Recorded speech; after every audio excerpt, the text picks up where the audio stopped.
Occasionally, I have trouble sleeping, and I'm wondering if I lived here whether this would be enough for me to get a legal prescription for weed.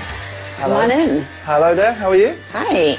I'm James. To find out, I'm meeting Dr. Hanya Barth, one of a small but growing number of doctors who specialise in prescribing cannabis for everything from arthritis through to depression and even cancer and AIDS.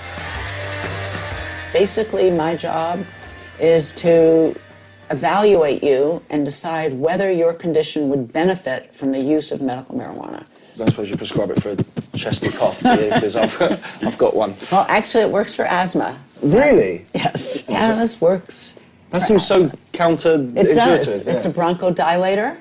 Some people get a little bit of a cough. It brings up all their phlegm, and then they feel like they can breathe again. Wow. I was surprised myself. I thought, smoking cannabis for asthma? Yeah, right. It just doesn't seem. It doesn't, right. but a lot of my patients have been able to stop their inhalers.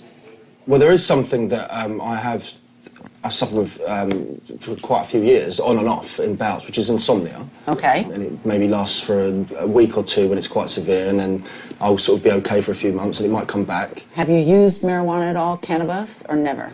I've smoked cannabis before, but not to treat. Well, did it help you sleep? I suppose it does make you feel sleepy, yeah. I suppose so, yeah. So that's one of the questions that I ask patients. Have you tried it? And if you have, does it actually alleviate the symptoms for which you want to see me? What do I do about going to get it then? I would give you what's called a recommendation.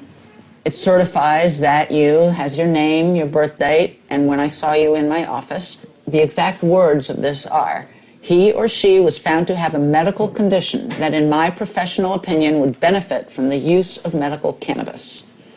I would give this to you, and then you would, if you wanted, you could go to a dispensary and purchase marijuana.